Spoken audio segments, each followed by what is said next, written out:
des petits obstacles ne doivent pas le pousser à abandonner le rêve américain. Le président Donald Trump n'est pas le premier à faire ce qui est en train de se passer. Mais est-ce que ça a empêché aux gens de réaliser leur rêve américain? Non. J'ai vu, il y a beaucoup de blogueurs qui ont dit non, les États-Unis ont fermé les portes à 75 pays. Non, mais c'est pas ce qui se passe. De notre côté, on encourage plutôt à ceux qui aspiraient au rêve américain de ne pas abandonner et surtout sauter sur cette vague de la Coupe du Monde pour vraiment passer le temps sur place, comprendre l'Amérique. Moi, je dirais à tous ceux qui viennent de l'Afrique d'anticiper leur préparation parce que les États-Unis, pendant la Coupe du Monde, beaucoup qui ont participé à beaucoup de Coupes du Monde, ils savent comment ça se passe. Les prix des choses d'abord se multiplient par 100.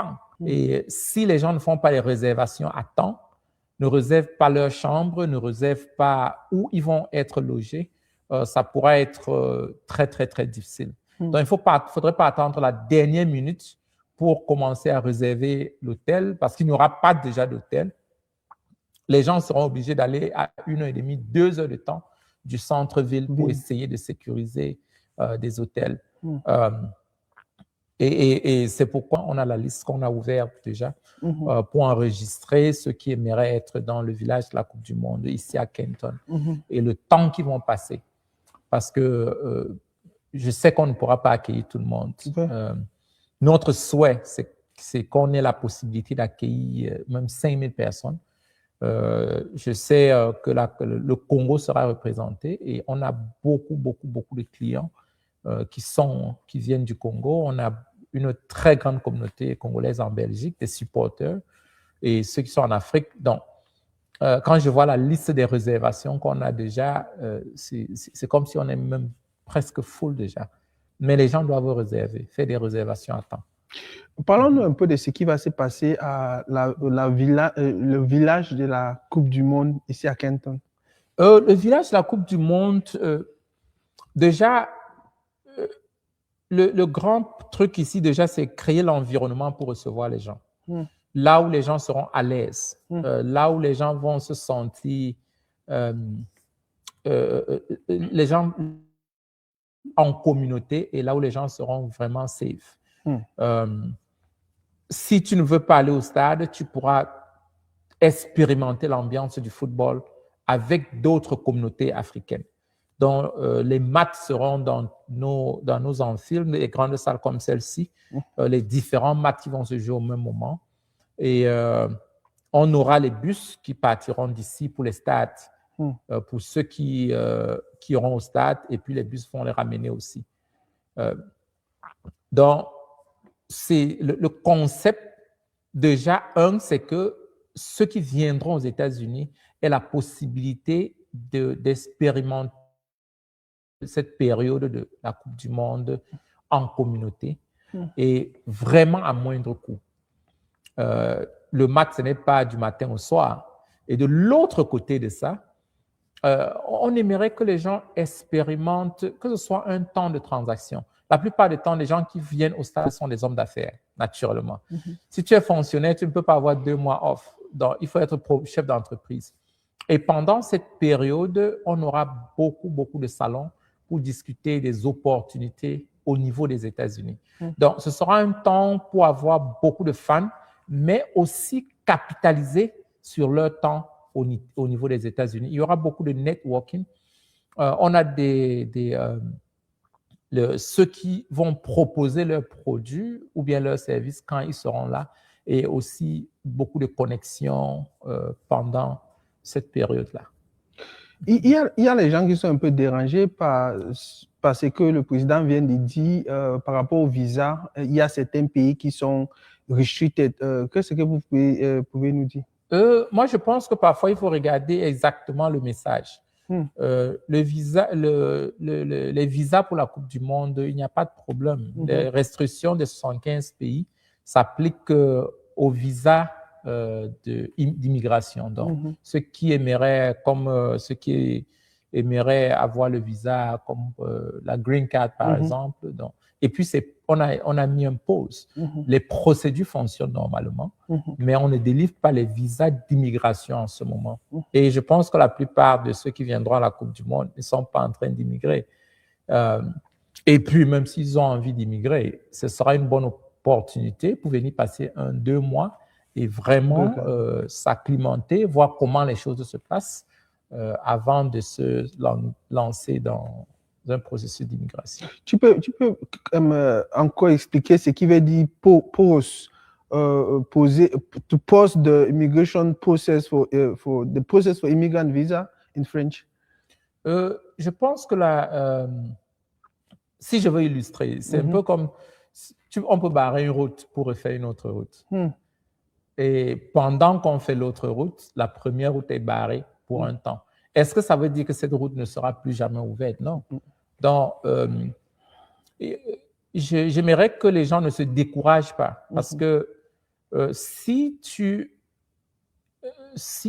quelqu'un a son rêve américain, des petits obstacles ne doivent pas le pousser à abandonner le rêve américain. Le président Donald Trump n'est pas le premier à faire ce qui est en train de se passer. Mais est-ce que ça a empêché aux gens de réaliser leur rêve américain? Non. Quand tu regardes les États-Unis, les États-Unis sont à plus de 40% des immigrés frais. Les autochtones, je ne sais même pas s'ils atteignent 50%.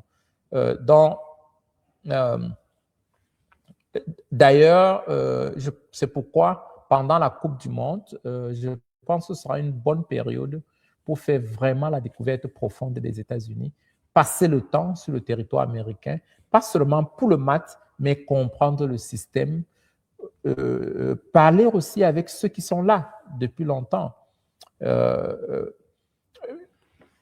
Parfois, c'est difficile de prendre des informations à gauche, à droite sur l'Internet et avoir ça comme vraiment la réponse, parfois. Donc, c'est important de prendre le temps et comprendre exactement le challenge. J'ai vu, il y a beaucoup de blogueurs qui ont dit non, les États-Unis ont fermé les portes à 75 pays. Non, mais ce n'est pas ce qui se passe. C'est pas ce qui se passe. De notre côté, on encourage plutôt les gens, à ceux qui aspiraient au rêve américain de ne pas abandonner et surtout sauter sur cette vague de la Coupe du Monde pour vraiment passer le temps sur place, comprendre l'Amérique et puis peut-être lancer leur processus d'immigration. Moi, je suis un produit du sport. Nous sommes venus aux États-Unis pour les US Open, qui est comme les Jeux olympiques au niveau des États-Unis. Donc, c'était ça le début de mon histoire. Je crois que quand nous sommes arrivés, il y a beaucoup qui ont eu peur. Ils se sont dit, non, mais attends, comment est-ce que je peux rester alors que je n'ai pas de papiers? Mais on a pris des risques qui ne risquent rien à rien. Et je crois que beaucoup pourront témoigner. À un moment, surtout nous les Africains, on doit être très résilients.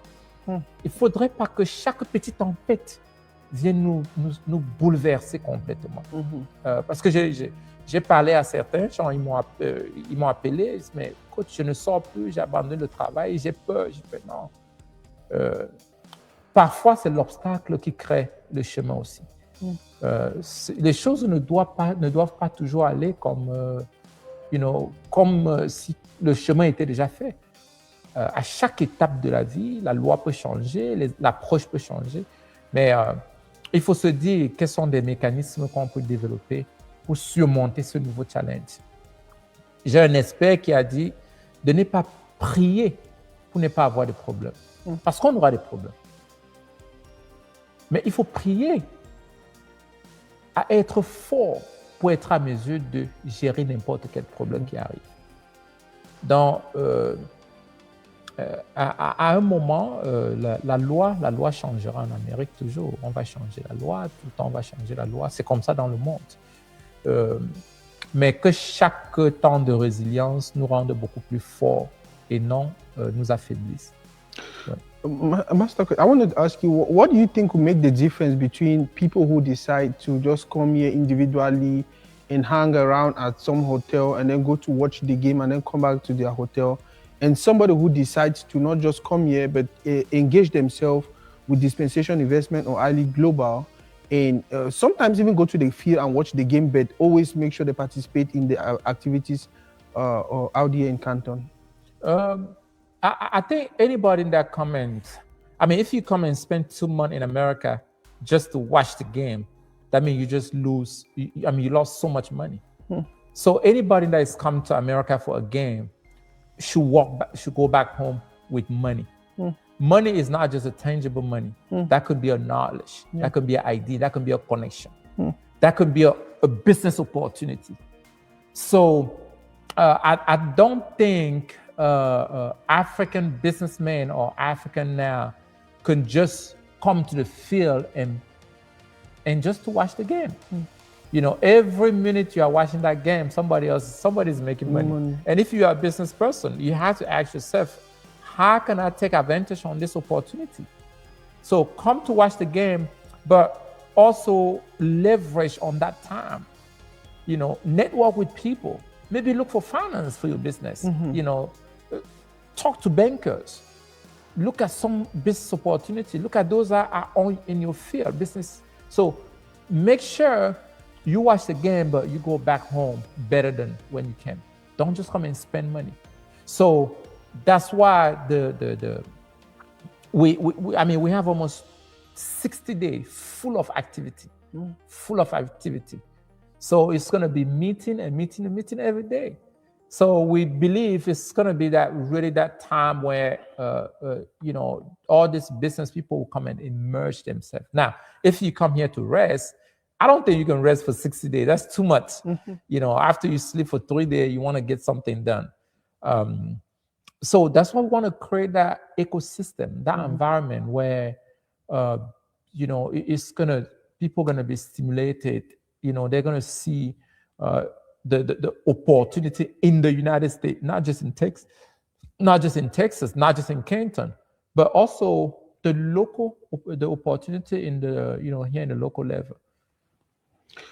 I know you talked about this already in French, but a few people are texting me already now. They want to know your stand on the president's policy about immigration, especially with visas, especially also with World Cup coming up, especially because Cameroon is now actually participating in the competition. Like, what do you think? Is it going to be more complicated, difficult, or what is your take on the visa restriction? The visa process is very, very simple. If you have your ticket for the game, and you submit that in the embassy, and they will do a quick background check, and then you have a visa. Yeah, I think Marcos Rubio talked about that. He talked about that. It's very, very simple. Now, for those that was planning to just come and stay, for example, they had to have a plan B. They had to have a plan B for that. I don't think this will stop people from coming to watch the game. It may slow some immigration process. I mean, again, the pause is for 75 countries, and this is for immigrant visa. It's not for tourist visa, because those that are coming to watch the game are tourists. I'm one of those stubborn guys. If you are, and I don't necessarily believe that because I want it, it should be easy to have it. I need to prepare myself to, if I need to detour to get to my destination, I have to do it. And so I just want to encourage somebody that was planning to maybe have a new beginning. Trump could have stopped somebody. Trump have 3 more years left, and he's gonna leave. Somebody else can come with a better law. Now, if you say, well, let me just sit back and wait for that 3 years, you just lost 3 years of your life. So whatever people can do to press on with the American dream, they have to do it, what it's going to take. That's what I think. Now, for those that are here already, they have to also understand what is going on. Those that are green card holder or those that apply for citizenship. I sent you the long sheet. We have followed immigration very close because we are all, you are a community leader, you have to make sure you get the right information for the community. Now, the goal of Trump is to target those that are living with the government help.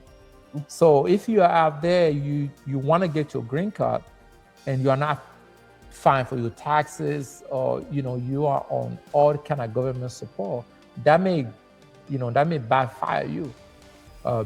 Now, if you're trying to get your citizenship, you sign that you sign the petition that you can take care of yourself, or somebody signed to support you, and they are not supporting you, and you went back and see the government and told them that way, I can't support myself. Now the government is support you. You just lie on your petition, so that can backfire you. I'm not a lawyer. I mean, lawyer can explain this way better than me. And other things. I mean, you have people with so much money in the bank account, and they are on government support. Now they are linking the bank with immigration information. So at the point, people that say, well, I make less than $3,000 a month, which will actually make 5,000, 6,000. The government can come back and say, hey, you lie. This is the type of money you are making. So we as a community, we have to be careful now with the information we are giving out there. And also those that are counselors, we have to be very, very, very careful so we don't go and put ourselves in trouble. Maybe the government didn't look at so many things before. Now they are very, very, they are look at a few things into a detail. And that's why also we are encourage people to be more, to not to be those that are going to be taken, but to be those that are come and also add value to America. Instead of be a renter, be a homeowner. File for your tax, pay tax. Make sure you pay. Don't just go years after year without filing for tax. So do what a normal citizen, it's required for a normal citizen to do it. If you have a debt with IRS, make a payment arrangement. Make sure you stay on the right side.